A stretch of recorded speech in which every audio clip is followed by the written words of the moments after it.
करो, विषय वासना त्याग और उनके वचनों विश्वास कर लो, तो ये काम तुम्हारा सरलता में वो कर देते, क्योंकि वो इसी काम के लिए आते। संत महापुरुषों का आगमन कोई राजपाट धन दौलत मान सम्मान दिलाने के लिए नहीं, वो जीवात्मा को जगाने और परमात्मा से मिलाने की युक्ति देते। इसी युक्ति को नामदान कहते हैं। नाम डोर शब्द डोर, जिनको पकड़कर सारी रूहें जीवात्माएं मृत्यु लोक मंडल पर सत्यलोक से उतारी गई, यहाँ जब काल के देश में आई तो बेचारी फंस गई। ये रास्ता किसी को मालूम नहीं है, तो जरा सुन लीजिए तो आपकी शंका चली जाए। ये जीवात्मा यहाँ क्यों आई, कैसे आई, किस कारण से आई? एक बार जीवात्माओं के अंदर इच्छा उठी। इच्छा बगैर मालिक की प्रेरणा से नहीं हो सकती, उन्हीं की मौज हुई, क्योंकि जीवात्माओं को ये सबसे ऊपर के लोग सतलोक में बैठे। इसके अंदर इच्छा उठी कि नीचे को लोगों में शायद इससे कोई अच्छा हो, देखने की इच्छा। उसी देखने की इच्छा को उसने व्यक्त किया। सतपुरुष से कहा, मालिक एक बार दया कर दीजिए, नीचे के लोगों को देखिए। यद्यप सतपुरुष ने बहुत समझाया कि देख, नीचे काल माया के देश सबसे खराब, वहाँ पाप है पुण्य है, वहाँ दुख है सुख है, वहाँ जन्म है मरण है, वहाँ नरक है, ये सब। लेकिन इतनी मजबूत प्रेरणा भर दी थी, बार बार कह रही नहीं नहीं, एक बार इच्छा कर दीजिए, दया कर दीजिए, आप बेटी। सतपुरुष ने कहा, यो मस्त, अगर ऐसी तुम्हारी इच्छा है तो जाओ, लेकिन कहा ये सत्य डोर नाम डोर पकड़ लो, क्योंकि जीवात्मा का आधार यही है। कहा ये नाम डोर सत्य डोर पकड़ो और इसको पकड़ कर उतर जाना, लेकिन इसको छोड़ना मत। कोई किसी लोक में कितना बहकाए भरमा में लोभ लालच दे, लेकिन ये नाम डोर शब्द मत छोड़ना। अगर तुमने कहीं इसको छोड़ दिया तो नीचे काल माया का देश है, तो तुमको फंसा लेगा, फिर तुम अपने घर कभी नहीं आ सको। बहुत समझा बुझा के, ऐसे एक बार की नहीं उठा के फेंक दिया, बहुत समझा बुझा के। जब सतपुरुष ने हम सब जीवात्माओं को सत्यलोक के नीचे उतारा, सत्यलोक के नीचे है कारण लोक, जो 5 तत्वों का सत्य स्पर्श रूप रसगंध। तो जब इसको किसी लोक में उतारा जाएगा, क्योंकि सत्यलोक में तो जीवात्मा कचाकच भरी, वहाँ कोई जिस्म शरीर इस तरह का है नहीं कि उसको कपड़ा पहनाया जाए या कोई लाज शर्म की बात, वो तो रूहों का ही देश है। लेकिन जब सत्यलोक के नीचे किसी लोक में उतारा जाएगा तो नंगी नहीं भेजी जाएगी। जब सत्यलोक से उतारा तो नंगा देखकर कारण लोक में इसको कारण कपड़ा पहना दिया, शब्द स्पर्श रूप रसगंध 5 तत्व। जब सतपुरुष ने हम सब जीवात्माओं के कारण लोक के नीचे उतारा, तो कारण लोक के नीचे सूक्ष्म लोक है, जो 9 तत्वों का शब्द स्पर्श रूप रसगंध चतुष्टंताकरण मन बुद्धि चित्त और अहंकार, ये 9 तत्वों का कपड़ा पहना दिया। जब सतपुरुष ने हम सब जीवात्माओं को सूक्ष्म लोक के नीचे उतारा, सूक्ष्म लोक के नीचे लिंग लोक है, जिसको देवलोक कहते हैं। ये 17 तत्वों का 10 इंद्रियां, चतुष्टंताकरण, तम सतोगुण तमोगुण रजोगुण, ये 17 तत्वों का कपड़ा पहना दिया। जब सतपुरुष ने हम सब जीवात्माओं को लिंग लोक के नीचे उतारा, तो लिंग लोक के नीचे ये मृत्यु लोक है, जहाँ हम आप बैठे। जब यहाँ जीवात्माओं को उतारा तो यहाँ 5 तत्वों का कपड़ा है, जल पृथ्वी अग्नि वायु आकाश, ये 5 तत्वों का कपड़ा इसको पहना दिया। अब जीवात्मा पर कितने खोल, कितने कपड़े चढ़ गए? 4। पहला कारण, दूसरा सूक्ष्म, तीसरा लिंग और चौथा स्थूल। जो 4 कपड़ों को उतारना जानता और जीवात्माओं को पाक साबुन पवित्र करके अलग खड़ा करेगा, वो नामदान देगा। नामदान देने का अधिकार ऐसे नहीं है जैसे एक हल्ला मचा दिए तुम दौड़ पड़े नाम हो रहा नाम था। जो जीवात्मा पर चढ़े चार खोल कब्रों को उतारना जानता है, पाक सब निर्मल पवित्र करके इसको खड़ा करेगा, वो जीवात्माओं को नाम दान देगा। उसको अधिकार सृष्टि में बाकी किसी को। सुना तो कोई भी सकता, सुनाने और देने में फर्क है।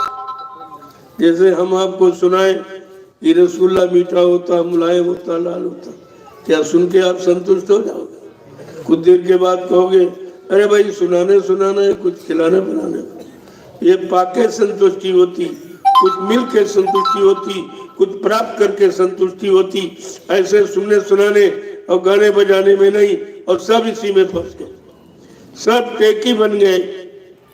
इनको ये नहीं मालूम है कि अगर कबीर साहब ये सब अगर कह देते अब कोई नहीं आएगा मेरे सिवा, तब तो आपको करना चाहिए था।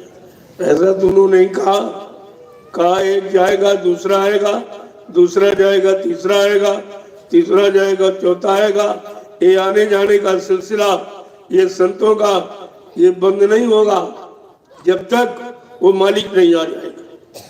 क्योंकि कितनी बड़ी बात है जानकारी की, और ये आपने जानकारी की नहीं, केवल टेकी बने रहे। टेका टेकी में काम नहीं होता।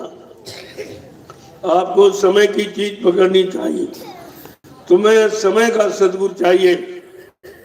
कबीर साहब अपने समय में आए, जिन लोगों ने उनकी बात मानी, उनके बताए रास्ते पर चले और सतनाम का जाप किया तो उनका काम हो गया। और जो अपना काम पूरा करके चले गए तो दूसरा आ गया, उसने नाम जगाया। नाम जो नाम जगाता है उसी नाम से काम होता। कबीर साहब आए तो उन्होंने साहब नाम जगाया, शिवदयाल सिंह महाराज आए उन्होंने राधा स्वामी नाम जगाया, गुरु नानक देव जी महाराज आए उन्होंने वाहे गुरु नाम जगाया, और बाबा जी ने जय गुरुदेव नाम जगाया।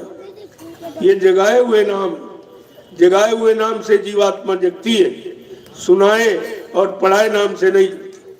तुम इसी बात को भी तो नहीं समझ पाए हो कि मतलब क्या है, क्या कह गए, क्यों आए थे।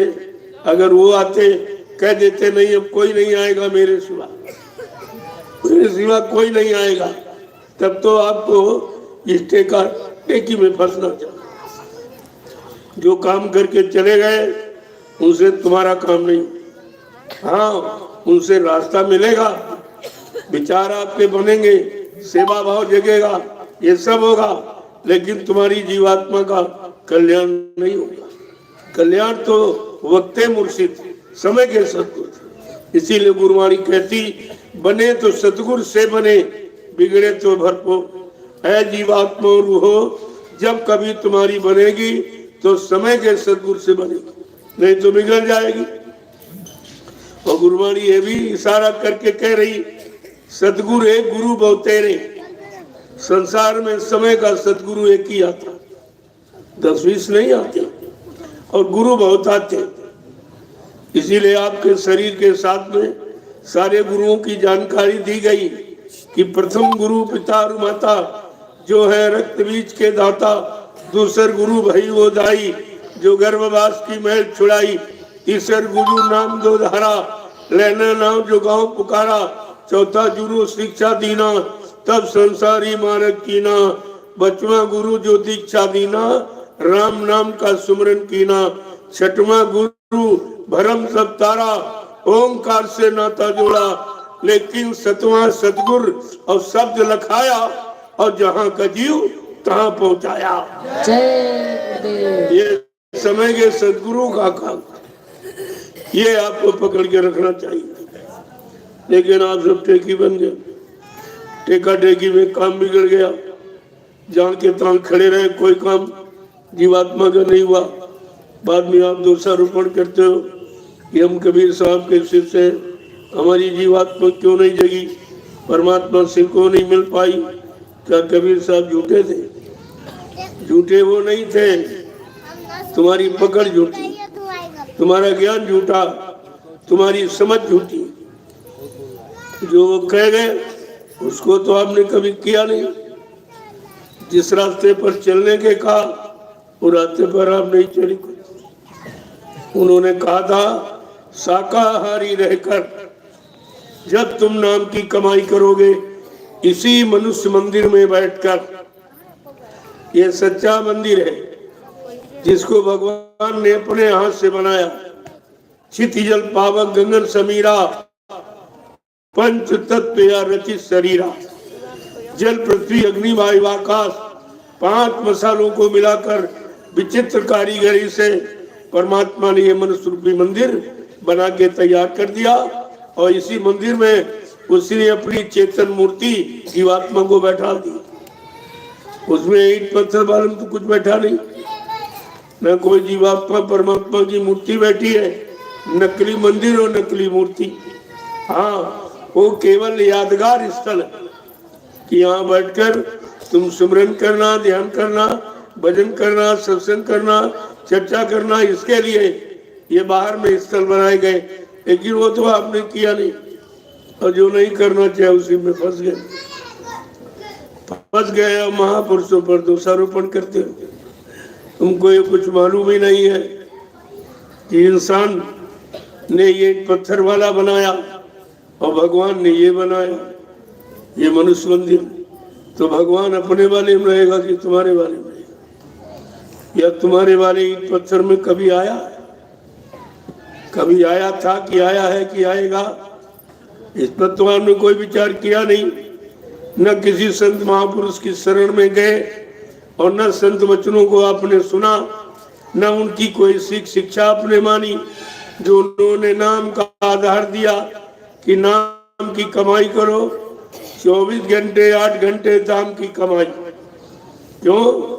शरीर, परिवार, बाल बच्चों के पालन पोषण के लिए खेती करो, दुकान करो, दफ्तर करो, बिजली व्यापार मजदूरी करो, आए गए का सत्य सत्कार करो, लेकिन सच्चाई, ईमानदारी, मेहनत से करो, ताकि तुम्हारे पर किसी का कर्म कर्जा न चले। और समय निकाल कर 1 घंटा सुबह 1 घंटे शाम आत्मा के घाट पर, इसी मनुष्य मंदिर में देखो, ये आत्मा का घाट है, ये मन का घाट है, ये दुआ का घाट है, ये दया का घाट है। तो मिट्टी हांडी का मुंह सूरज की तरफ कर दिया, लग जाएगी, सूख जाएगी। छत के ऊपर बंदर बैठा था, इसमें चने तो फट से कूदा और ढना मिट्टी गाड़ी में ऐसे और डाल गया, इसे मुट्ठी भर ली। अब डाला था तब हाथ तो सकरा था, और मुट्ठी भर ली तो चौड़ा हो गया। अब वो बार बार खींच रहा, नहीं निकला। अब वो अज्ञानता में क्या कह रहा कि मिट्टी की हांडी ने मेरा हाथ पकड़ लिया, मिट्टी की हांडी में मेरा हाथ पकड़ लिया।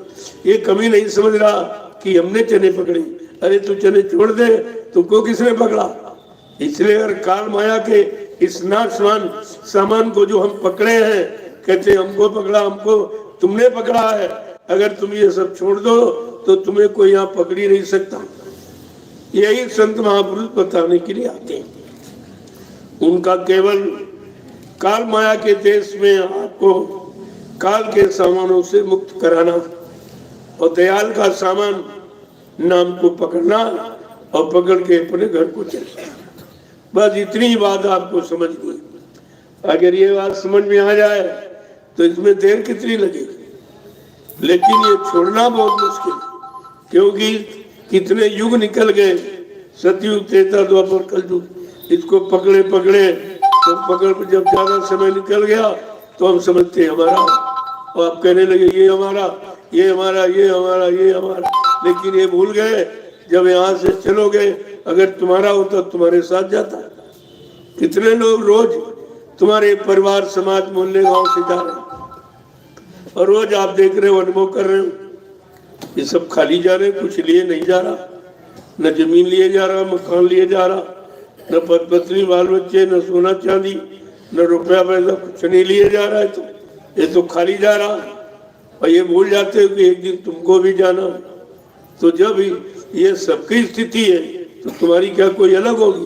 तुमको एक दिन सब छोड़ के जाना पड़ेगा। इसलिए संत महापुरुष सारे संबंधों, सारे रिश्तों के बारे में जानकारी देते हैं। कि तेरी तक पत्नी का नाता, देहरी तक ही पत्नी का नाता, पोली तक माँ का नाता है, मरघट तक जाते भाई बंधु, पर हंस अकेला जाता है। कहते जब हंस चला, हंस माने जीवात्मा जब चली तो कोई साथी नहीं बना, न पत्नी पति के साथ जा रही, न पति पत्नी के साथ जाने के तैयार, न भाई भाई के साथ जाने के तैयार, न बेटा बाप के साथ, न बाप बेटा, कोई किसी का साथी। फिर भी आपकी समझ में नहीं आ रहा कि हाँ हमारा साथी कोई है ही नहीं। इसका मतलब हमने अपने असली साथी का चुनाव किया ही नहीं, जानकारी की नहीं, असली साथी का चुनाव नहीं किया। लेकिन संत महापुरुष आपको जानकारी देते हैं, क्या कहते हैं कि संगी साथी गुरु को लेना, ही संगी साथी ही गुरु जी को लेना, और भेद इन्हीं का जाना है, और सुरति शब्द का साधन करके और अपने घर चढ़ जाना है, फंसना नहीं देश बिराना है। कितना साफ साफ कहते हैं तुम्हारे साथी गुरु, इधर के साथी उधर के साथी, यहाँ मिले हैं वहां मिलेंगे, ये सब आप कहते हो, चिल्लाते हो केवल, लेकिन समझ के नहीं कहते। जब यहाँ के साथी हैं तो ये नकली साथियों को क्यों पकड़े घूम रहे, जो तुम्हारे साथ न जाएंगे न तुम्हारा साथ देंगे। अभी एक प्रमाण परिचय और आपको मिल गया, जब कुदरत ने बीमारी भेजी तुम्हारे काले कारनामों के कारण, जिसे आपने कोरोना कहा। बाबा जय गुरुदेव जी महाराज ने बहुत पहले इशारा किया था, 6 नवंबर 1986 को ये जानकारी दी कि अगर आप तुम शाकाहारी न हुए, सदाचारी न हुए, सच्चाई ईमानदारी मेहनत से हक हलाल की कमाई नहीं खाई, तो मतलब यानी कुदरत है जिसके कारण तुम मार काट हिंसा चोरी कत्लेआम व्यभिचार कुपचार में झूठ छल कपट बेईमानी में फंस गए। इससे कुदरत सख्त नाराज हो गई और वो अपनी नाराजगी में एक छोटा सा चुटकुला परेशानी का भेजेगी, जिसका नाम कोरोना। कोरोना क्या क्या न करो तो बीमारी नहीं आएगी, अगर नहीं मानोगे तो आ जाएगी। कोरोना अंडा नहीं खाना, मुर्गा नहीं खाना, मछली बकरे का मुर्दा मांस गंदा मांस मत खाना, बुद्धि नाशक नशा शराब गांजा भांग पीन का प्रयोग मत करना, क्योंकि बुद्धि इनसे पागल हो जाती है। जब बुद्धि पागल हो जाती तो माँ बहन बेटी बहू की पहचान खत्म हो जाती, तो कितना जघन्य अपराध आपसे हो जाएगा और इस अपराध पाप की कितनी बड़ी सजा। ये सब जानकारी आपको संत महापुरुषों ने दी, लेकिन आपने उनकी कोई बात नहीं मानी, किसी तरह की कोई बात नहीं मानी, तो ये कोरोना हो गया। अब कोरोना ने परिचय आपको दे दिया कि उस समय कोई किसी का नहीं, न पत्नी पति को घर में रखना चाहती, न छूना चाहती, न देखना चाहती, इतनी नफरत कि कोई किसी को देखना। ये आपको परिचय दिया गया कि देख लीजिए तुम्हारा कोई। इसीलिए तो कहा था आपातकाल पर रखिए चारी, धीरज धर्म मित्र और नारी। ये आपत्ति काल का समय अगर ना आए तो आप किसी की परीक्षा ही नहीं कर सकते, किसी की पहचान नहीं कर सकते हो, कौन हमारा है कौन मेरा ना है। और ये इस बीमारी ने पूरा परिचय दिया, सब देवदार, कोई रखने को किसी को, कोई छूने को नहीं तैयार, कोई कहने को नहीं तैयार कि हमारा पति हमारी पत्नी है, हमारा भाई हमारा बाप बेटा, ये सब खत्म। सारे रिश्तों की मतलब यानी एकदम समाप्ति। ये क्या था?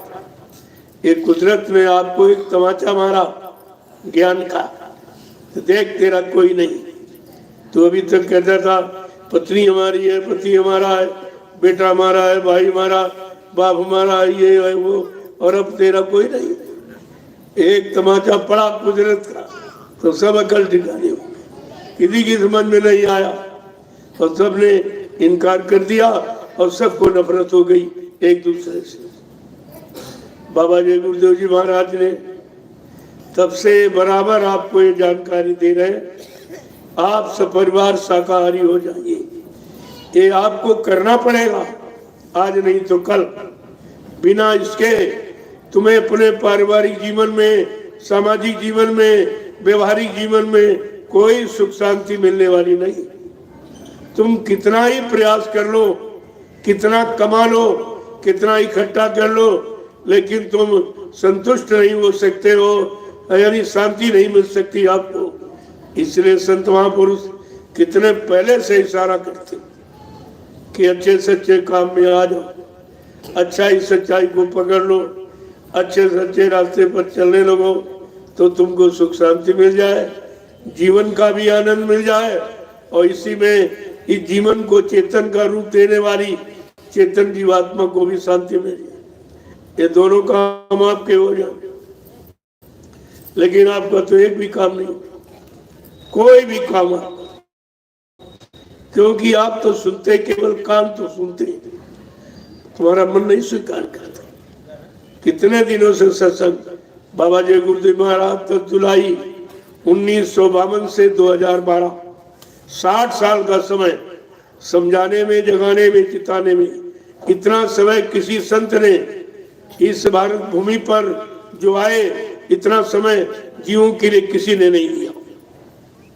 जगाने का इतना समय नहीं दिया। कबीर साहब तो बहुत सख्त थे, उन्होंने तो कहा सुनी माने नहीं थे, धक्के दो चार। अगर कहना सुनना नहीं मानता, मारो धक्का, कभी उठे होश में आएगा तो चलेगा। लेकिन नहीं, आज समर्थ मालिक ने कहा नहीं भाई, ये कलयुग का जीव कमजोर है, ये गंदा है, ये भोगी विलासी है, ये शक्तिहीन है, ये चरित्रहीन है, इसके पास कुछ नहीं। तो इस पर दया करो, इसको पकड़कर शक्ति ताकत देके खड़ा करो। नाम डोर शब्द डोर को पकड़ा के इसे कर दो और समझा बता दो। जब ये जान जाएगा, अभ्यास में लग जाएगा, तो धीरे धीरे चलकर जीवात्मा अपने घर पहुंच जाएगी। उन्होंने ये प्रयास किया। इस मृत्युलोक मंडल में प्रभु नाम का प्रचार किसी ने नहीं कराया, ये पहली पहचान है। पूरी सृष्टि में प्रभु नाम का प्रचार किसी ने नहीं कराया। हमारे पिछले इतिहास बता रहे हैं कि सतयुग में योगियों ने हरि नाम जगाया तो हरि नाम का प्रचार, त्रेता में ऋषि मुनियों ने राम नाम जगाया तो राम नाम का प्रचार हुआ, द्वापर में कृष्ण नाम जगाया गया, कृष्ण नाम का प्रचार हुआ। लेकिन कलयुग में कौन सा नाम जगाया गया? जो कलयुग में संत पधारे, उन्होंने ये नाम जगाए, कहा जगाए नाम से जीवात्मा जगेगी, और वो नाम काल शक्तियों के द्वारा जगाए गए। और ये नाम जो संत महापुरुषों ने जगाए, ये दयाल शक्तियों के नाम। जीवात्मा दयाल देश की ले रहने वाली, इसलिए संतों के द्वारा जो नाम जगाया गया वो जीवात्मा को दयाल देश पहुंचाने वाला। और काल शक्तियों के द्वारा जो नाम जगाया गया, लोगों ने उसको माना, उसके अनुसार चले तो काल शक्तियों को अधिकार है राजपाट, धन दौलत, मान सम्मान, पद पत्नी, बाल बच्चे दिलाने का। वो उन्होंने काम कर दिया, लेकिन जीवात्मा जगाने का अधिकार उसको नहीं। इसीलिए संत महापुरुषों ने समझाया कि ब्रह्मा जी ब्रह्मलोक का सुख आनंद उठा रहे, उनकी जीवात्मा जगी न घर पहुंची। भगवान विष्णु विश्वलोक का सुख आनंद उठा रहे, उनकी जीवात्मा जगी न घर पहुंची। भगवान शिव शिव शिव शिवलोक का सुख आनंद उठा रहे, उनकी जीवात्मा जगी न घर पहुंची। भगवान राम साकेत लोक का सुख आनंद उठा रहे, उनकी जीवात्मा जगी न घर पहुंची। भगवान कृष्ण गोलोक का सुख आनंद उठा रहे, उनकी जीवात्मा जगी न घर पहुंची। और देवी देवता देवलोक का सुख आनंद उठा रहे, उनकी जीवात्मा जगी न कर पाए, क्योंकि जीवात्मा जगाने का अधिकार केवल संत सदगुरु को है और किसी को नहीं। ये काम सृष्टि में आपको कोई नहीं कर सकता। और आपको मिले और रास्ता दिया, लेकिन आप उनको पहचान नहीं पाए, अपना बना नहीं पाए, अपनी जीवात्मा का उद्धार कल्याण करा नहीं पाए, पाप कर्मों में माफी नहीं दिला पाए। ये कितना बारी आपने अपना नुकसान किया, जिसकी पूर्ति इस सृष्टि में कोई नहीं कर सकता। वो काम करने का वादा समृद्ध दाता सदगुरु दयाल ने किया, और आपने उनको न पहचाना और न उनकी कोई बात समझ में आई, और तुम सब भ्रमित हो गए। बाबा जी ने 45 करोड़ जीवों को सतपथ के रास्ते पर नाम से जोड़ के खड़ा किया, उनको नाम दान देकर, नाम डोर शब्द पकड़ाकर कहा चलो रोज, तो धीरे धीरे एक न एक दिन तुम्हारी जीवात्मा घर पहुंच जाएगी। लेकिन यहाँ किसी ने कुछ नहीं किया, कुछ भी नहीं किया। और बाबा जी ने एक दिन नहीं 60 साल, इतना लंबा समय किसी ने नहीं दिया है जितना समय समृद्ध दाता दयालु ने आपको दिया। लेकिन आपने उनकी एक भी बात नहीं मानी, एक भी वचन आपने पकड़ के नहीं रखा। तभी आप शंका संदेह भूल भ्रम से नहीं बच पाए, और देखिए किस तरह से मुसीबत में आप फंस गए। जहां से सदगुरु दयाल ने आपको निकाला, और तुम फिर वही ढूंढेंगे चले, फिर वही काल के सामान में, उसी मतलब रुपए पैसे धन दौलत, उसी में फिर फंस गए। तो फिर निकालने का मतलब क्या होगा? और तुम्हारा मथुरा जाने का, दर्शन करने का, सत्संग सुनने का, सेवा देने का, सेवा करने का, गुरु के वचनों का प्रचार करने का, गुरु से नाम दान लेकर सुमरन ध्यान भजन करने का मतलब क्या निकला? तुम्हारे लिए सब झूठ, सब धोखा हो गया। क्या गुरु ने धोखा देने के लिए आपको नाम दान दिया था? कि आप लोगों ने गुरु से धोखा पाने के लिए नाम दान लिया था? क्या गुरु भी धोखा देता? यही बात आपको समझनी चाहिए। गोस्वामी जी महाराज ने जब रामचरितमानस लिखा, आज के 550 वर्ष पहले, उन्होंने जो उत्तरकांड लिखा, उस उत्तरकांड में सारे तुम्हारे प्रश्नों का उत्तर, तुम्हारे जीवन की सारी समस्याओं का समाधान उन्होंने अपना जीवन चरित्र लिखा है। कोई मेरे जैसा कोई खराब नहीं था, मौसम कौन कुटिल खलकामी, ये शब्द प्रयोग किया गोस्वामी महाराज ने अपने लिए। लेकिन खोजते भटकते उनको समय के गुरु नरहरिदास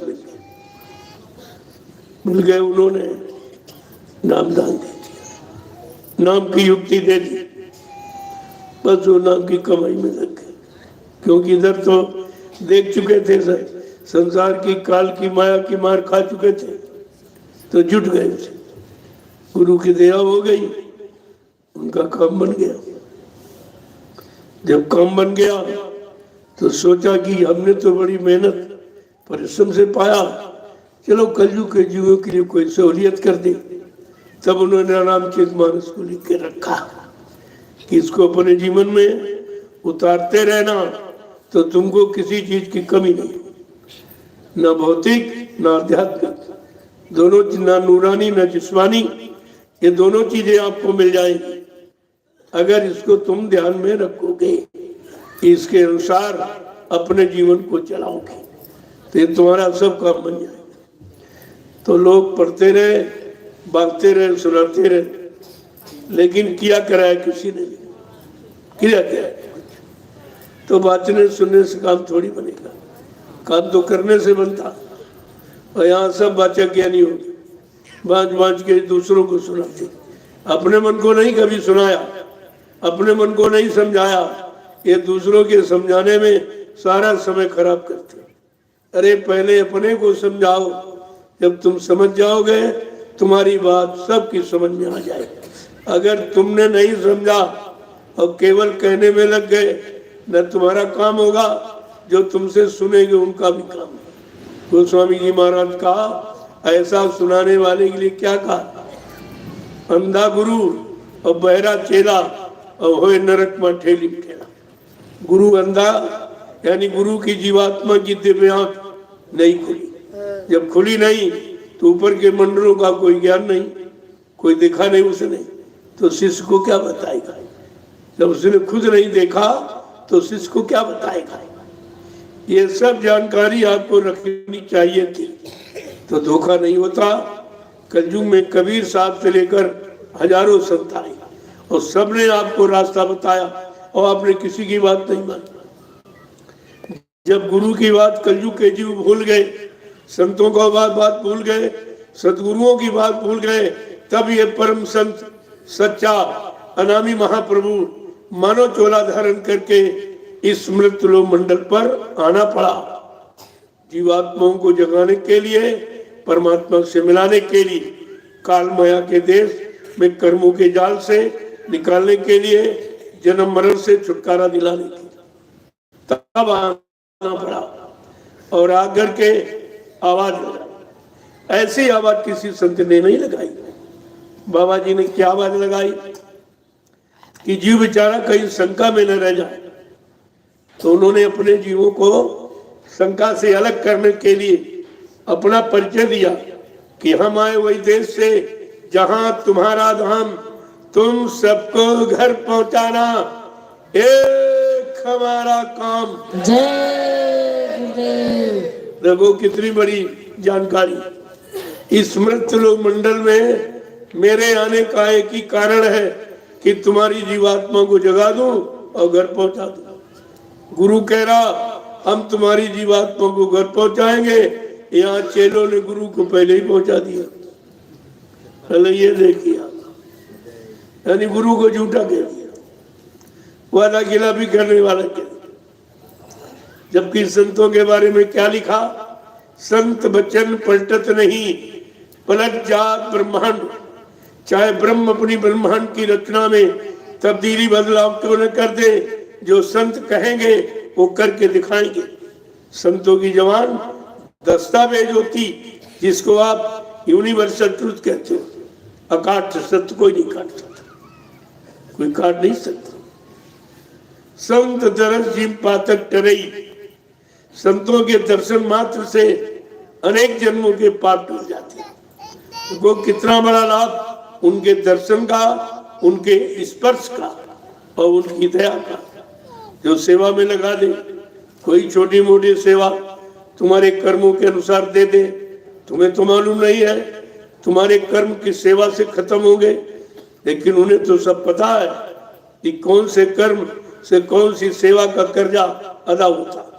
वही सेवा आपको दी जाती है, लेकिन तुम सेवा में झगड़ा करने लगते हो, कहीं सेवा में अहंकार करने लगते हो। जब आया अहंकार किया करे सब बेकार, वो भी आप खत्म कर देते। तो जब तक सत्संग वचनों को यानी मतलब सुनोगे नहीं और सुनकर अपने मन को पकड़ाओगे नहीं, तब तक कोई लाभ मिलने वाला नहीं।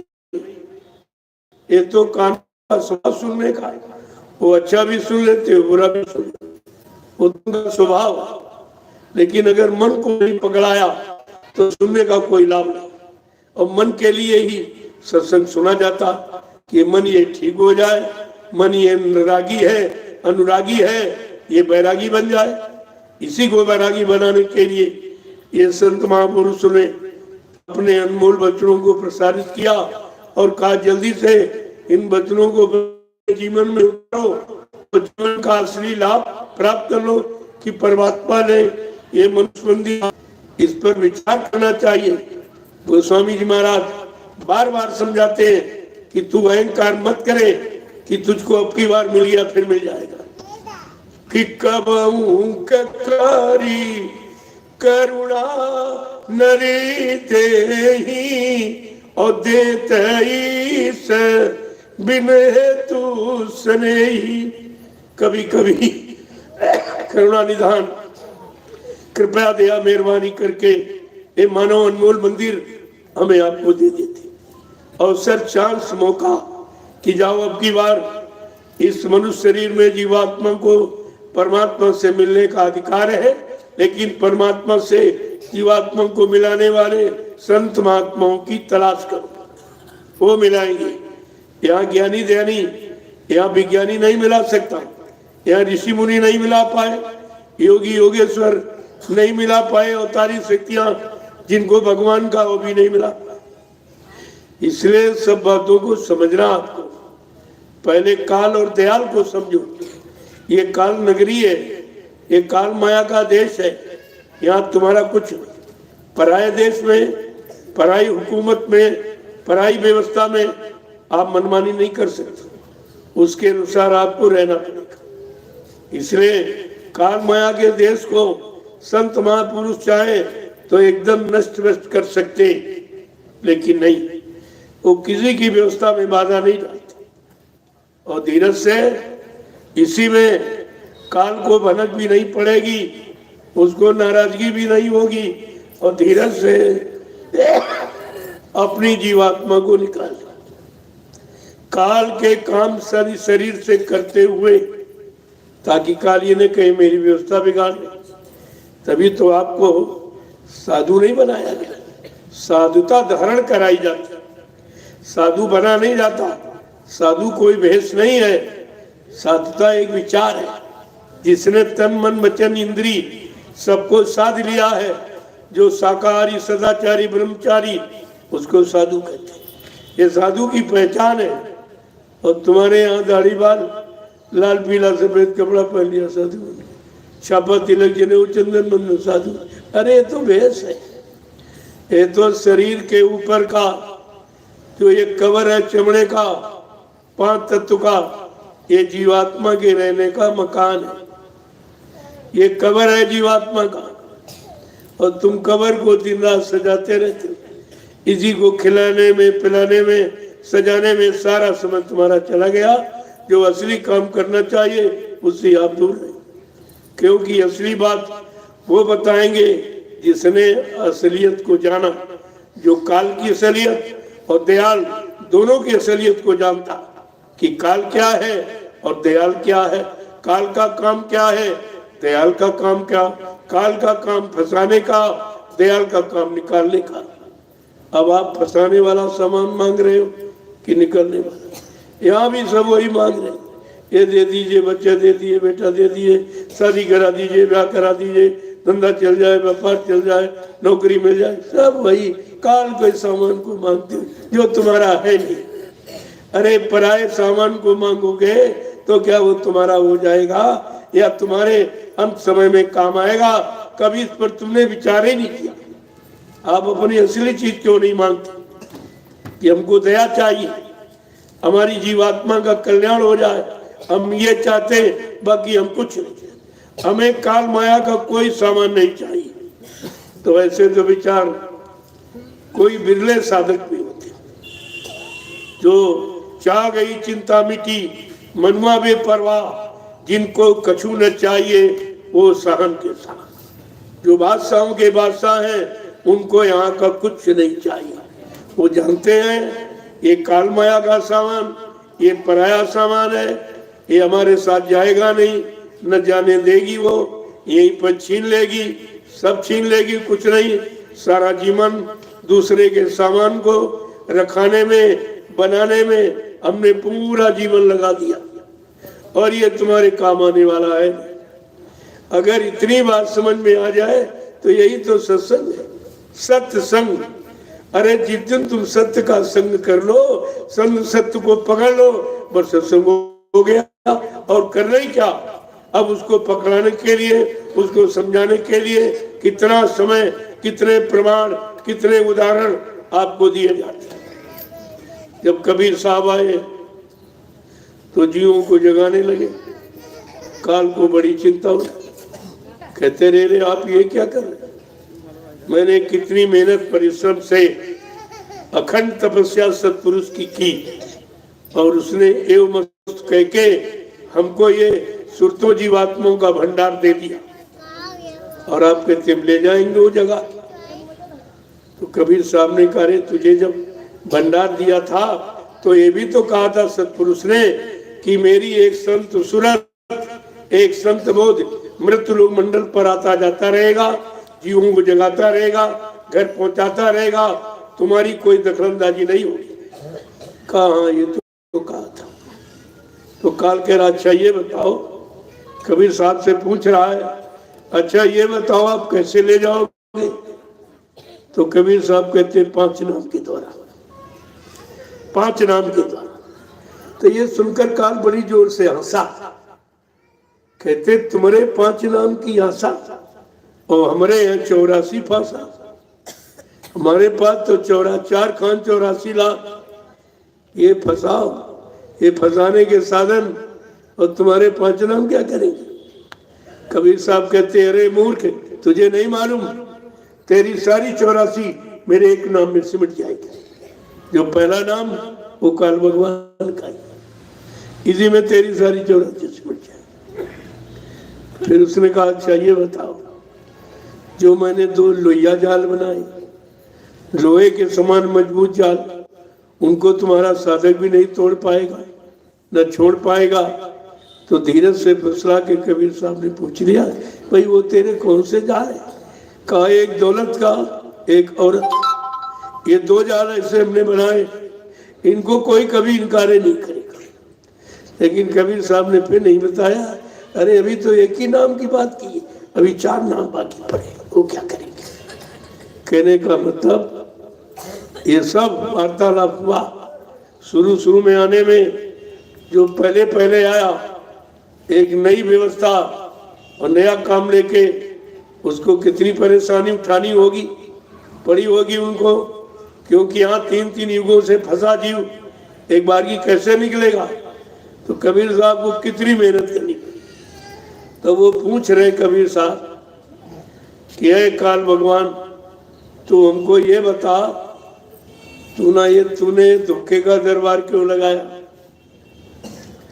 तो कह रहा कौन सा? कबीर साहब कह रहे कि निरंजन स्वामी कैसो तेरो दरबार, निरंजन स्वामी कैसो तेरो दरबार। अय काल निरंजन, तूने कैसा ये धोखे का दरबार यहाँ लगाया, जीवों को बहकाने फंसाने भरमाने के लिए। आगे क्या पूछ रहे हैं, क्या कह रहे हैं कि पाखंडिन की जग में पूजा, संत को कहे लवार, पाखंडिन की जग में पूजा, संत को कहे लवार, विज्ञानी को परम ब्रह्म कहे, ज्ञानी मूढ़ गमार, निरंजन स्वामी कैसो तेरो दरबार। का जो पाखंड करते, जो बनावट सजावट दिखावट, उनकी तो यहाँ पूजा हो रही। जो सत्यदेव सचखंड से आए, जीवात्मा को सत्यलोक सचखंड पहुंचाने के लिए, उनकी लोग अवहेलना करते, निरादर करते, उनकी निंदा करते। ये कैसा तेरा धोखे का दरबार है? आगे फिर क्या पूछ रहे हैं कि बेसावोड़े खासा मखमल, गलमुतियन की मार, पतिव्रता को खादी नाही, सूखे ग्रास आहार, निरंजन स्वामी कैसो तेरो दरबार। कहते जो स्त्री अपने पति को छोड़कर अन्य पतियों से संपर्क रखती, वो बेचा है। उनको लोग उनके गले में मोतियों के हार पहनाते, रेशम की साड़ियां पहनाती। ये पतिव्रता बेचारी मुश्किल से तन ढकने के लिए खादी मोटा कपड़ा और सूखी रोटी मुश्किल से पाती है। ये कैसा तेरा दरबार दुखे? आगे फिर पूछ रहे हैं कि साच कहे जग मारन धावे, झूठन को इतवार, साच कहे जग मारन धावे, झूठन को इतवार, कहे कबीर फकीर पुकारी, ये उल्टा जग व्यवहार, निरंजन स्वामी कैसो तेरो दरबार। क्या कह रहे हैं? जो सत्य कह रहा, सत्यलोक सचखंड जीवात्मा को पहुंचाने ले जाने की बात कह रहा, उसको लोग मारने दौड़ते, मारने की धमकी देते, और जो झूठ कह रहा है उसकी यहाँ पूजा हो रही। ये कैसा तूने झूठा दरबार यहाँ लगा। कबीर साहब समझा के कह रहे हैं, ऐ काल भगवान, तूने ही इन जीवों को फंसाने के लिए कैसा ये झूठा दरबार तूने लगाया। तो ऐसा नहीं, संत महापुरुष सच्चाई को खोल के कहते, उनको कोई डर भय नहीं होता सत्य कहने में। लेकिन ये कलयुग है, कलयुग घेरे चारी ओर, मनुआ जई हो कोई, तुम कहाँ भग के जाओगे? कलयुग ने चारों तरफ घेरा डाल दिया। अगर ये कलयुग खराब युग ना आता तो संत नहीं आते। संतों ने इसी युग में आना पसंद किया कि कलयुग के जीवों का कोई हितैषी नहीं, कोई सहयोगी नहीं, कोई शुभचिंतक नहीं है, कोई रहबर रहनुमा नहीं। तो ऐसे कमजोर जीवों के लिए संत महापुरुष आए और उन्होंने इन जीवों को जगाने का काम किया। लेकिन ये जीव इतना सोया हुआ, इतना भोगों की प्रगाढ़ निद्रा में इतना सो गया कि वो नींद उसकी खुलती नहीं। वो जगाते वो सो जाता, फिर जगाते फिर सो जाता। उन्होंने एक काम बंद नहीं किया। और आज भी आपके, मैं भी आपके पास जगाने का ही तो संदेश लाया कि आप जाग जाइए। कब तक सोते रहोगे? ये पाप गठरी का बोझा लुलादे सिर पे घूम रहे हो, ये कौन उतारेगा? है कोई उतारने वाला? अरे इस पर तुमको विचार करना चाहिए। तुम पाप उतारने के लिए पुण्य करने लगे, उससे भी पाप नहीं उतरा। पाप पुण्य का तो विरोधाभास है, वो तो एक दूसरे के अपोजिट है, एक दूसरे के साथ रह नहीं सकते। तो इससे वो कैसे उतरेगा? यही नहीं तुम समझ पाए, और न किसी समझाने वाले ने आपको बताया कि पाप पुण्य का तो साथ ही नहीं, वो दोनों एक दूसरे के विरोध में है। इन्हें नहीं मालूम है कि पुण्य किससे कहते। पुण्य जा यानी पुण्य के भाव कब पैदा हो? सेवा के, दया के, सदाचार के, परमात्मा की यादगार के, माँ बहन बेटी की बहु पर पहचान के, इसको पुण्य कहते। ये पुण्य है, और पुण्य आत्मा से होती है। पुण्य आत्मा का विषय है, और पुण्य तुमको यहाँ सिखाया नहीं गया। ये शरीर इंद्रियों वाला तो आपको बताया कि पूजा करो, पाठ करो, तीर्थ करो, व्रत करो, हवन जब तबिया, गंगा स्नान करो। तो इससे क्या मिला? क्या मिला जरा बताइए आप। इतने दिन से पूजा कर रहे हो, जिसकी पूजा की वो मिला आपको? या उसने कुछ कहा? या उसने जो तुम उसको देने के लिए ले आए पेड़े बतासे, उसने खाए लिए, आपके स्वीकार किए? कुछ नहीं। फिर भी तुम्हारी समझ में नहीं आ रहा, अरे खाएगा जिंदा कि मुर्दा खाएगा? तो जिंदा मुर्दा यानी जड़ और चेतन में आप पहचान नहीं समझ पाए। गोस्वामी जी महाराज रामचरित्र में बार बार इशारा करते, जड़ चेतन ग्रंथि पड़ गई, यद्यप मृखा छूटत कठिनाई। कि जड़ चेतन की गांठ लगा दी काल ने। यद्यप झूठ है, लेकिन जीव खुद नहीं छुड़ा सकता। वो वही छुड़ाएगा जिसने अपनी जड़ चेतन गांठ को खोल दिया। वो संत महापुरुष बिना उनके ये जड़ चेतन की लगी गांठ कोई खोल नहीं सकता। गोस्वामी महाराज बार बार कहते कि छोरन ग्रांति पाए जो कोई, और तब आजी वह कृतारत होई। जड़ चेतन की गांठ अगर किसी संत महापुरुष की दया होगी और आपको मिल गए सौभाग्य से, और तुमने उनकी बात मानी, उन्होंने जड़ चेतन की गांठ खुलने की युक्ति ये नाम दान दे दिया तो आपका काम हो सकता, अन्यथा ये काम पढ़ने पढ़ाने सुनने सुनाने से नहीं। लेकिन ये भी कहा कि छोरन ग्रांति जान खगराया और बिघन कह करे तब माया। किसी संत महापुरुष से जड़ चेतन की गांठ खुलने की युक्ति अगर मिल जाएगी तो ये काल माया करने नहीं देंगे। ये जानते हैं कि अगर जड़ चेतन की गांठ जो संत महापुरुषों ने दी, अगर ये सब करने लगे और सब खुल जाएंगे, सब जीवात्माएं घर चली जाएंगी, मेरा देश वीरान हो जाएगा। उसको इतनी चिंता है जीवों को फंसाने की, लेकिन जितनी ज्यादा चिंता काल को जीवों को फंसाने की है, उससे करोड़ों गुना ज्यादा चिंता दयाल को अपने जीवों को निकालने की है। प्रेमियों, काल और दयाल की होड़ लग गई। अब आप ये देखो, तुम काल की पारी में खड़े हो कि दयाल की पारी, तुम काल का सामान इकट्ठा कर रहे हो कि दयाल के सामान को पकड़। अभी तक तुम्हारी समझ में नहीं आया कि काल का सामान क्या है, दयाल का सामान क्या है। और इतना समय आपने निकाल दिया सत्संगत में, लेकिन किया गया आपने कुछ। गोस्वामी जी महाराज 550 वर्ष पहले वो संत थे, गृह संत थे, और पूरा अनुभव गृहस्थी और विरक्ति दोनों का। तब उन्होंने रामचरितमानस की रचना की, ऐसे नहीं लिख दिया। और उसमें सारी युक्ति उन्होंने दी, कोई चीज छोड़ी नहीं उन्होंने, सब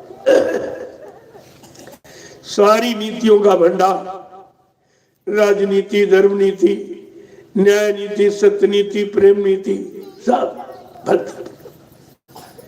लेकिन तुम्हारे पास तो कोई नीति, किसी नीति का आपने अनुसरण नहीं किया, और तभी आप परेशान हो।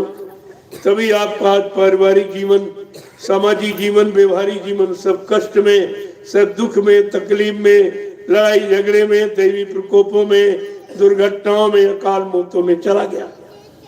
अब आपको मानव जीवन का कोई सुख आनंद नहीं मिला, क्योंकि आपने मानव जीवन को सुख शांति बनाने वाला जो संत महापुरुषों का संदेश, उसको आपने ग्रहण नहीं किया, उसको समझाई आपने। केवल चिल्लाते रहे संत संत संत। अरे चिल्लाने से काम थोड़ी चलेगा।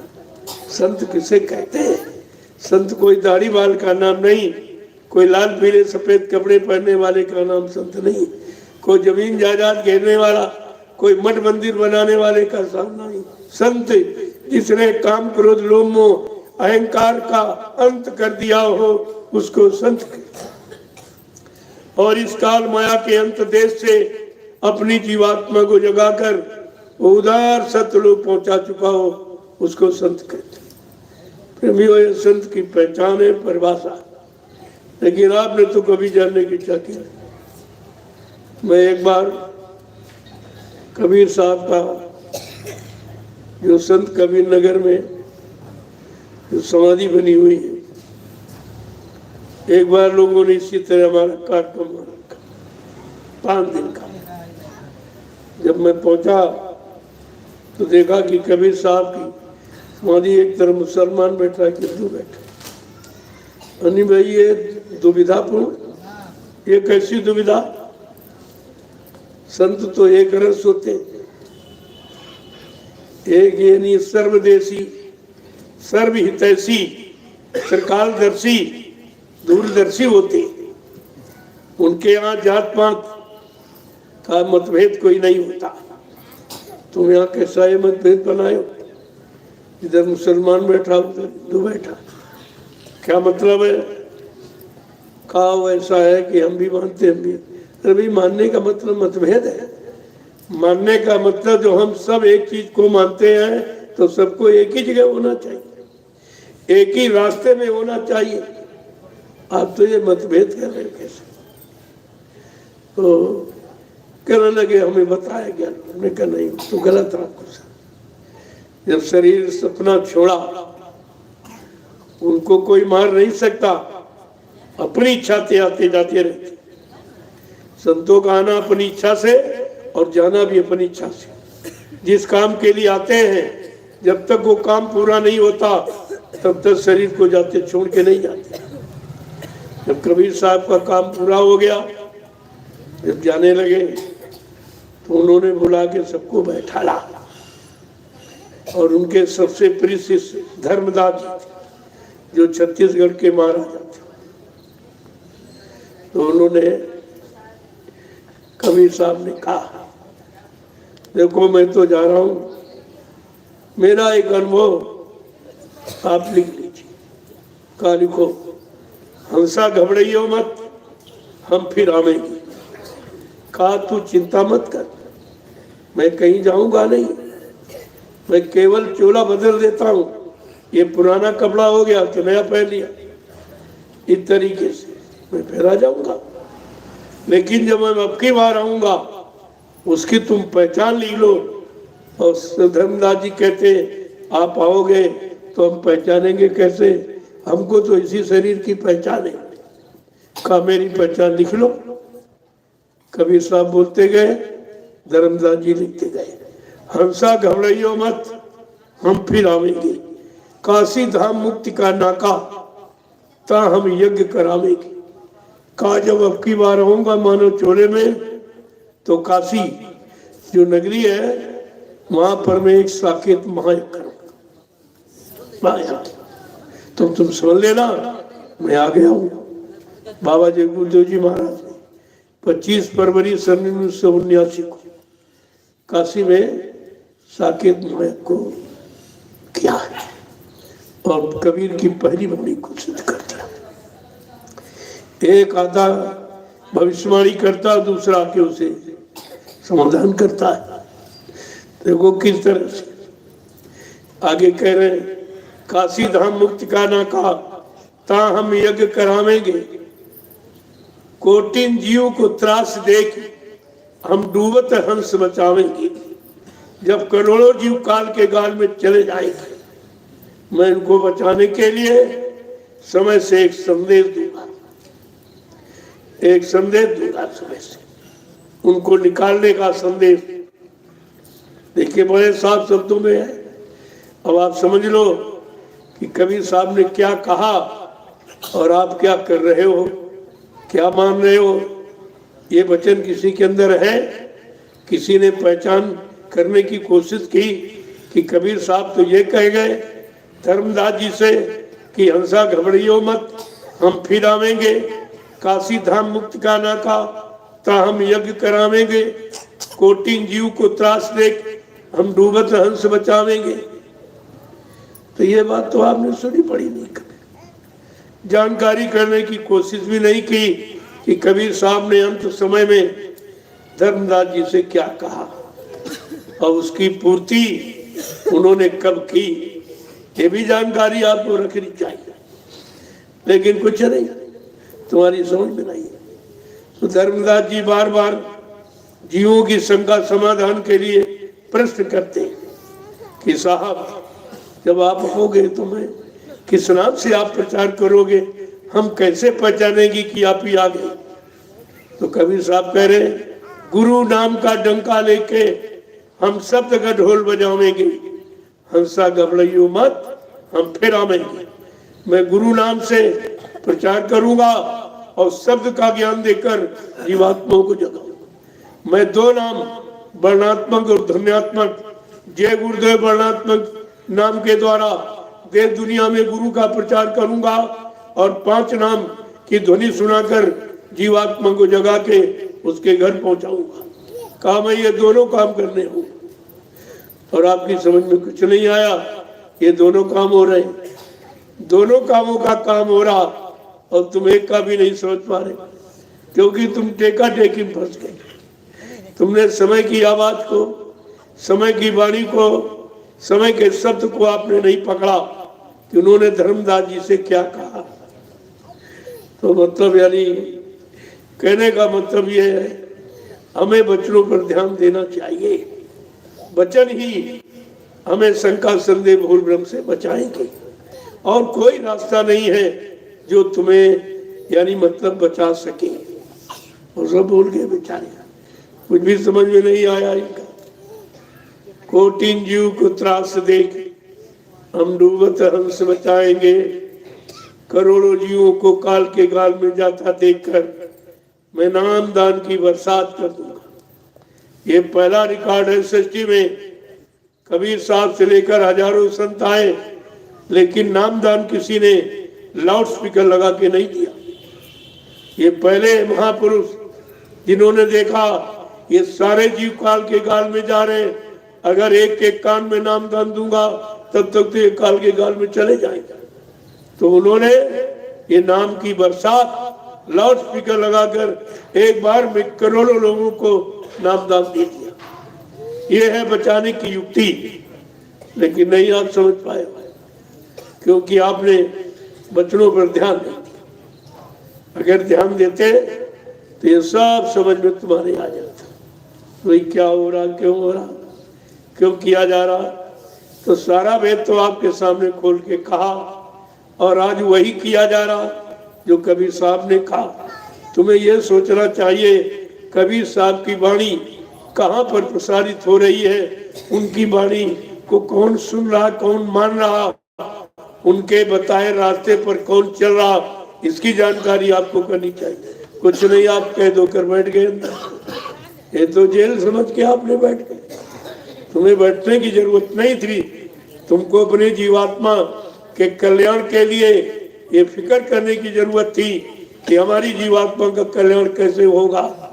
तुम जीवात्मा के बारे में जानते नहीं हो, केवल शरीर को खिलाने पिलाने सजाने के चक्कर में ये सारा जीवन नष्ट कर देते हो, और एक दिन शरीर भी धोखा देगा, ये भी धोखा देगा। इसलिए मैं आपसे एक ही प्रार्थना करूंगा कि आप धर्मात्मा महात्मा तो नहीं बन पाए हो, सच्चे ईमानदार चरित्रवान नहीं बन पाए हो, तो शाकाहारी बन जाओ।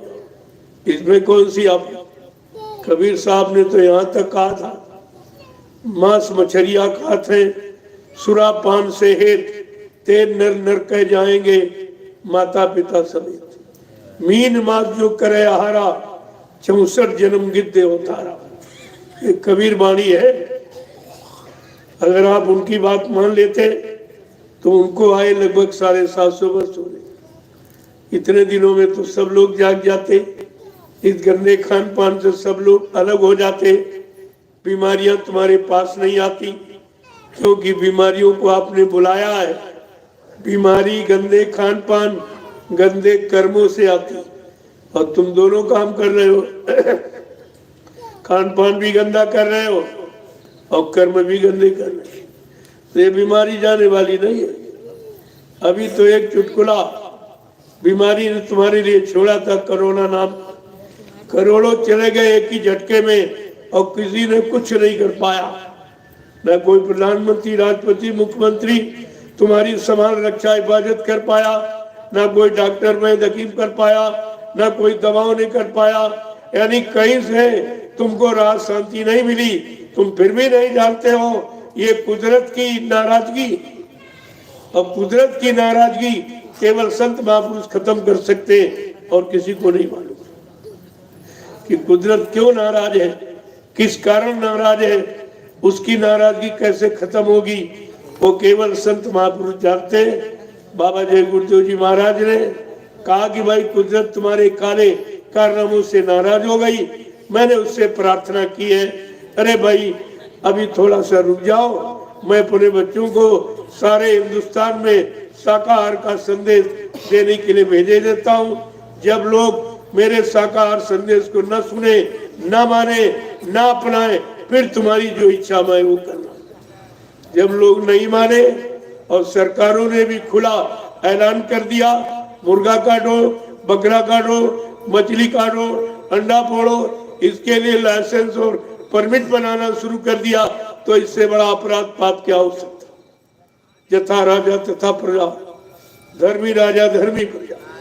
अगर राजा धार्मिक होगा तो धर्म का प्रचार कराएगा, अच्छी बातों को जनता के बीच में फैलाएगा, सबको अच्छे सच्चे रास्ते पर चलने की प्रेरणा देगा।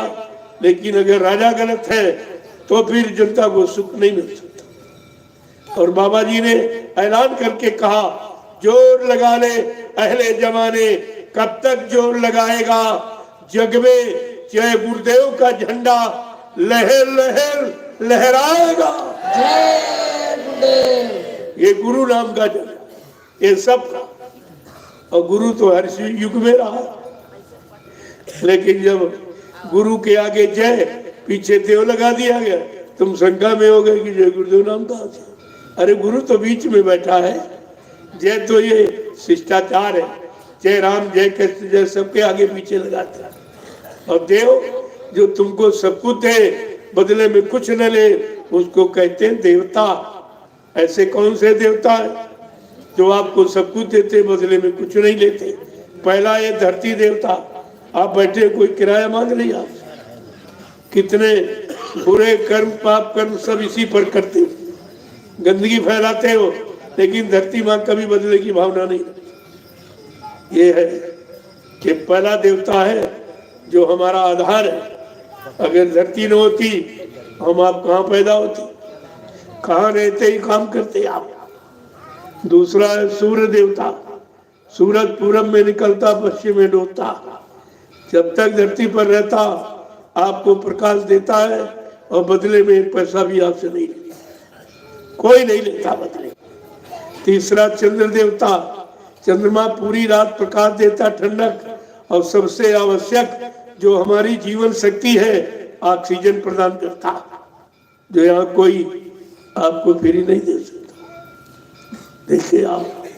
चौथा है वायु देवता, कैसी शीतल मंद हवा चलती है, एक नया पैसा आपसे नहीं मांगती। अगर सरकार की बनाई हवा का प्रयोग करो, कूलर पंखा एसी, तो पैसा लग जाएगा। और पांचवा है जल देवता, यानी मूसलाधार बारिश होती बेशक, जिससे प्रकृति हरी भरी हो जाती और एक पैसा नहीं लेती। यहाँ अगर कोई पानी की व्यवस्था बना दे तो बगैर पैसे आपको पानी नहीं देगा। ऋषि मुनियों महात्माओं ने पहले ही कहा था कि आगे ऐसा समय आएगा भारत देश में जब दूध और पूत और पानी इनकी बिक्री होने लगे तो समझ लेना कंगाली आ जाएगी। आज ये सब हो रहा है, दूध भी बिक रहा, पूत भी। पूत माने बिकने का, जो दहेज ये बिक्री है, बेटे को बेचना ये भी बिक्री है। और पानी, जहाँ इतनी नदियां, इतना भारी समुद्र है, यानी मतलब इतने जलाशय, इतने कुएं, लेकिन फिर भी पानी यहाँ बिक रहा है। देव मृथा न हो देव ऋषवाणी, ये झूठ नहीं होता। जब वो कह गए झूठ नहीं हुआ तो संत महापुरुष कहेंगे क्या झूठ हो जाएगा। यही आप नहीं समझ पाए। जब देवताओं की बात झूठ नहीं हुई, जो कुछ नहीं है, बीच के लोग के हैं, और जो सबसे ऊपर के लोग के संत महापुरुष, वो जो कहेंगे क्या झूठ हो जाएगा, वो भी सब आपके सामने सिद्ध होगा। इसलिए हम तो आपसे एक ही प्रार्थना करें। और छठे हैं संत सदगुरु देवता, ये ऐसा देवता है, वो 5 देवता केवल तुम्हारी शारीरिक मदद कर सकती, लेकिन संत सदगुरु देवता जो शरीर का सुधार और जीवात्मा का उद्धार, जो दोनों काम करते हैं। शरीर का सुधार के लिए आपको शाकाहारी सदाचारी ब्रह्मचारी बनने का संकल्प लेते, ये भी काम आपका करना, और उधर जीवात्मा जगह परमात्मा से तो उसका भी उद्धार होगा। शरीर का सुधार और जीवात्मा का उद्धार, ये दोनों काम करने आते हैं। ये ऐसा संत सदगुरु देवता है। तो आपके जीवन में ये देवता है जो सब कुछ देते हैं, बदले में आपसे कुछ नहीं लेते। आज तक तुम देवताओं को नहीं समझ पाए कि देवता का मतलब क्या होता है। देने वाला देवता जो आपको सब कुछ दे, बदले में कुछ न ले, उसको कहते हैं देवता। इन पर आपको विचार करना चाहिए। लेकिन लोगों ने आपको देवताओं के बारे में बहका दिया। वो कोई आदमी की शक्ल बता दी और देवी की स्त्री शक्ल बता दी। तुमने तो तुम्हारे घरों में स्त्री बैठी, वो तो सबसे बड़ी देवी है, जो तुम्हारे हर काम में सहयोग करते, उसको नहीं मान पाए और धर्म शास्त्रों पर दोषारोपण करते। हमने तुमने उनको पढ़ा नहीं है। धर्मशास्त्र कहते हैं नाहम बसामि वैकुंठे योगिना हृदय न चा मम भक्त्वा यत्र गायन्ति तत्र तिष्ठामि नारा। हे नारद, भगवान कह रहे हे नारद, जहां तुम मुझको ढूंढते हो वहां मैं कभी नहीं, न कागज में, पानी में, पत्थर में, मैं तो आत्मा रूप में तुम्हारे सब के अंदर इसी मनुष्य मंदिर में बैठा और वहां तुम कभी नहीं ढूंढोगे, अपने अंदर कभी नहीं खोजोगे, क्योंकि अपने अंदर खोज करना तुम्हें मालूम नहीं। वो तो कोई संत महापुरुष मिल जाएंगे जिन्होंने अपनी जीवात्मा को अपने में जगाया और जगा करके घर पहुंचाया। जब वो मिल जाएंगे तुम्हारी जीवात्मा को जगाने का रास्ता दे देंगे, आपका भी काम हो जाए। इसलिए एक ही प्रार्थना हम आपसे करेंगे, आओ प्यारे सतगुरु शरण में एक दिन आना जरूर होगा। आओ प्यारे सतगुरु शरण में एक दिन आना जरूर होगा। सत्संग सेवा और भजन गुरु का एक दिन करना जरूर होगा। भूल भरम में ये जन्म गमायो, सुख शांति को कहीं भी न पायो। ये जग स्वार्थ इका परिवारा, एक दिन कहना जरूर होगा। आओ प्यारे सतगुरु शरण में एक दिन आना जरूर होगा। सत्संग सेवा और भजन प्रभु का एक दिन करना जरूर होगा। कि धन दौलत ये महल खजाने, इनको मूर्ख क्यों अपना माने। इस तन नगरी और तुच्छ देश से एक दिन चलना जरूर होगा। इस तन नगरी और तुच्छ देश से एक दिन जाना जरूर होगा। आओ प्यारे सतगुरु शरण में एक दिन आना जरूर होगा। चोरी हिंसा झूठ कमाई, पाप पुण्य का भेद न पाई। चोरी हिंसा झूठ कमाई, पाप पुण्य का भेद न पाई। कितना साफ साफ कह रहे कि बुद्धि विवेक ज्ञान के खातिर, कि बुद्धि विवेक ज्ञान के खातिर इस सत्संग करना जरूर होगा। प्रेमियों में बुद्धि, बुद्धि में विवेक ज्ञान। पूजा से तो आपके आया नहीं, बहुत पूजा की कुछ नहीं आया, बहुत पाठ किया, कागज बांचे, तमाम पानी फैलाया, तमाम बाह्य आडंबर पाखंड किया, लेकिन कोई काम आपका नहीं हुआ। क्यों? काम तो अंदर से होगा, बाहर में कुछ नहीं। और तुमने सारा समय बाहर में ही लगा दिया, गंवा दिया। इस खोल को पोल को सजाने में कितना समय, पूरा जीवन आपको चला गया और मिला कुछ।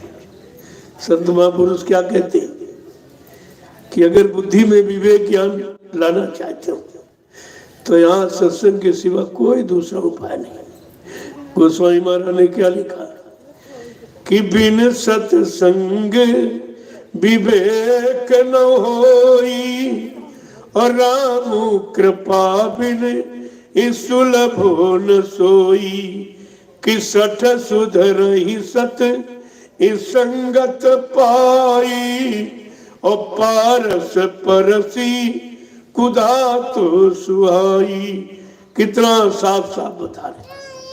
तुम्हारे घर में लिखा पड़ी, और 550 वर्ष पहले से जब तुमने उस पर नहीं न उनकी मानी न इनकी मानी, तुमने किसी की नहीं मानी, न भूतकाल को जाना न वर्तमान में इनको माना, आज आपका भविष्य अंधकार में खड़ा हुआ। अब इसे प्रकाश में कोई नहीं ला सकता।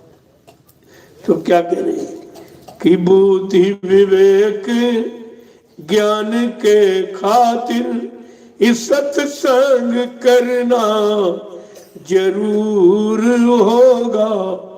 आओ प्यारे सतगुरु शरणु में एक दिन आना जरूर होगा।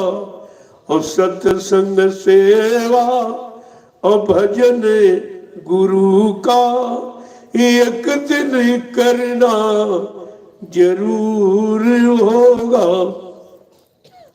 कहते ये कलयुग है। संत महापुरुषों कहते कलयुग में साधु नहीं बनता। साधु बना नहीं जाता, साधुता धारण की जाती। कलयुग में आपको यह काम अन्य युगों की बात है। क्यों कि कलयुग योग यज्ञ नहीं ताना, और एक आधार नाम गुण गाना। यही कली काल न साधन दूजा, और मन क्रम वचन गुरु पद पूजा। कि कलयुग केवल नाम आधारा, और सुमिरी सुमिरी नरी उतर ही पारा। कितना खोल के कहा, फिर भी ये जीव बेचारा पुराने युग की साधना में जुट जाते। अरे भाई कलयुग के जीवो, तुम्हारे पास सतयुग की उम्र नहीं है, मन में सतयुग जैसी ताकत नहीं है, इंद्रियों में सतयुग जैसा संयम त्याग वैराग नहीं है, तुम्हारा अच्छा खान पान नहीं है, तुम्हारी अच्छी वो उम्र नहीं, लिहाजा वो काम तुम्हारे से नहीं, वो साधना तुम्हारे बस की नहीं है। कलयुग में केवल नाम। देखो यहाँ पर भी संकेत बड़ा अटपटा है। केवल का मतलब अकेला नाम। पढ़ते तो सब है, कहते कलयुग केवल नाम आधारा, और सीताराम राधे श्याम कहते। बात कलयुग की करते, नाम त्रेता द्वापर के लेने लगते। ये भी नहीं विचार करते हैं, बात तो कलयुग की जा रही। कलयुग केवल नाम, यानी कलयुग में केवल माने अकेला, अकेला नाम आएगा। जितने नाम आज तक आए सब सहायक शक्तियों के साथ, ब्रह्मा सावित्री के साथ, विष्णु लक्ष्मी के साथ, शंकर पार्वती के साथ, राम सीता के साथ, कृष्ण राधा के साथ, देवता देवी के साथ। लेकिन गोस्वामी जी महाराज क्या कहते हैं, कलयुग में केवल जो अकेला नाम, गुरु अकेला नाम है, एक अकेला नाम नहीं। सर्वशक्तिमान जो ऐसा बिगुल बजा रहा कि मैं जीवात्माओं को जगाऊंगा, इनको इनके घर पहुंचाऊंगा, जब तक इनको घर नहीं पहुंचा लूंगा मैं मानव शरीर को छोड़ के जाने वाला नहीं हूँ। जय गुरुदेव। प्रेमियों, कितना बड़ा ऐलान है, कितनी बड़ी आपके लिए सीख है। लेकिन आपने सीख को भी नहीं पकड़ा और सब मैदान छोड़ के भाग गए। गुरु की शरण चरण छोड़ के सब चले गए। जबकि संतों ने कहा कि मुक्ति कहाँ रहती है, न कागज में, न पानी में, न पत्थर में। मुक्ति संत चरण की दासी, मुक्ति संतों के चरणों में रहती। और तुमने समय के संग सदगुरु के चरण छोड़ दिए और शरण छोड़ दिए, तो तुम्हारा काम कहाँ होगा? तुम अपने काम की बात सोचो कि तुम्हारा काम समय का कहाँ से होगा। इसलिए समय आपको दिया। अब आपको कलयुग में घर गृहस्थी परिवार नहीं छोड़ना, बहादुरी के साथ कोई कारता नहीं दिखानी, क्योंकि तुम्हारे पर कर्म कर्जा है। कर्म कर्जा के उतारने के लिए एक गृहस्थ आश्रम में आपको प्रवेश किया गया। एक पत्नी मिल गई, वो बेटा मिले, कुछ बेटियां मिल गई, ये सब कर्म कर्जा। धीरज से उसको उतारो और इसी में समय निकाल कर नाम की कमाई करके अपने जीवात्मा का काम भी करो, तुम्हारे दोनों काम हो जाएंगे। अगर कोई कर्म कर्जा रह गया जो शरीर के द्वारा यानी मनसा वाचा कर्मणा जो भी आपने लिया दिया, अगर वो बाकी रह गया तो फिर आपको आना पड़ेगा।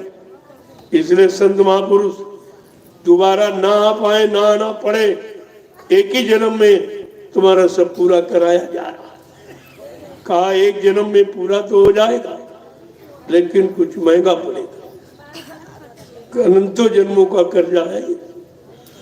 इसलिए ये काफिला निकाला गया। काफिला माने तपस्या, ये तपस्या कराई जा रही।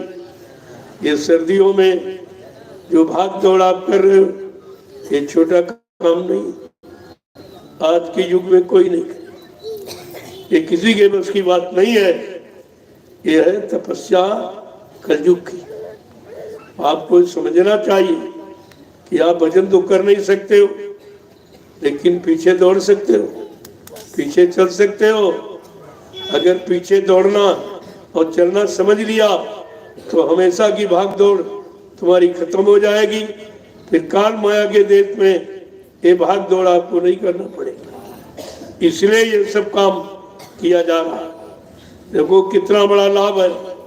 अब जहां जहां तुमको पैदा होना था, जन्म लेना था, जिनका लेन देन था, एक पड़ाव डालकर आपके कितने जन्मों का कर्जा यहाँ भुगतान करा दिया जा रहा। ये कम है, ये तो कई जन्मों में तुम्हारा अदा नहीं होता। ये तरीका है कि जीवों को कर्म कर्जे से कैसे मुक्त किया जाए, इन पर जन्मों का चढ़ा कर्जा कैसे उतारा जाए, उसकी ये युक्ति है। इसलिए आपको अब घर गृहस्थी परिवार छोड़कर कायर नहीं बनना, इसी में रहकर हंसकर हंसी खुशी से अपने कर्ज कर्जे का निपटारा और अपने घर की तैयारी करो। इसलिए महापुरुष कहते हैं कि काम क्रोध मद लोभ को छोड़ो, ये छोड़ना, घर गृहस्थी परिवार नहीं छोड़ना जो तुम्हारे इस काम में बाधा डाल रहे। काम क्रोध लोभ अहंकार, इन शत्रुओं को छोड़ना है, इनसे छुटकारा पाना है। कि काम क्रोध मद लोभ को छोड़ो, ईर्षा राग से मन को मोड़ो। ये ईर्षा राग को मन से मोड़ो, मन को इनसे मोड़ना, हटाना। ईश्वर प्राप्ति अगर जो चाहो, ईश्वर प्राप्ति अगर जो चाहो तो सतगुरु करना जरूर होगा। ईश्वर की प्राप्तियां कोई नहीं कर सकता, कोई देवी देवता, कोई ब्रह्मा विष्णु महादेव, कोई ये नहीं कर सकते। वो सतगुरु को अधिकार है। सत्य माने ईश्वर, गुरु माने मिलाने वाला।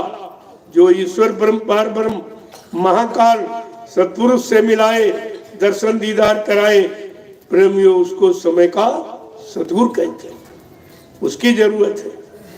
काम क्रोध मत लोभ को छोड़ो, ईर्षा राग से मन को मोड़ो। ईश्वर प्राप्ति अगर जो चाहो तो सतगुरु करना जरूर होगा। आओ प्यारे इस सतगुरु शरणु में एक दिन आना जरूर होगा। और सत्संग सेवा और भजन गुरु का एक दिन करना जरूर होगा। जय गुरुदेव, जय गुरुदेव, जय गुरुदेव, जय गुरुदेव, जय गुरुदेव, जय गुरुदेव। जय गुरुदेव नाम किसका? प्रभु का, जय गुरुदेव नाम किसका? प्रभु का, प्रभु का प्यारा नाम। जय गुरुदेव। अब आप लोग खड़े हो जाओ, आज समझ आ जाओ। जब कोई चीज मिलती है तो समय तो देना ही पड़ता है। बगैर समय खर्च किए काल माया की कोई चीज नहीं मिलती। ये तो अध्यात्म है, ये पैसे से भी कहीं मोल नहीं मिलेगा। इस समय तो कहीं ये चर्चा ही नहीं होती, कहीं चले जाओ इस चर्चा में कोई नहीं लगा। सब अपने अपने खर्चा की चर्चा करते हैं कि खर्चा कैसे मिलेगा, दक्षिणा कैसे मिलेगी, धोती लंगोटी कैसे मिलेगी। बस इसी की चर्चा चल कि प्रभु प्राप्ति की चर्चा कोई नहीं करता। और वादा आपने प्रभु प्राप्ति का किया।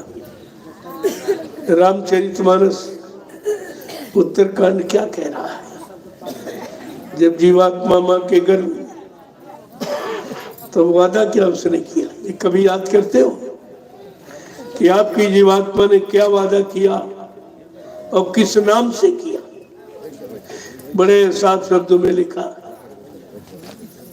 कि अब प्रभु कृपा करो यही भांति और सब तजी भजन एक करबु दीन राती।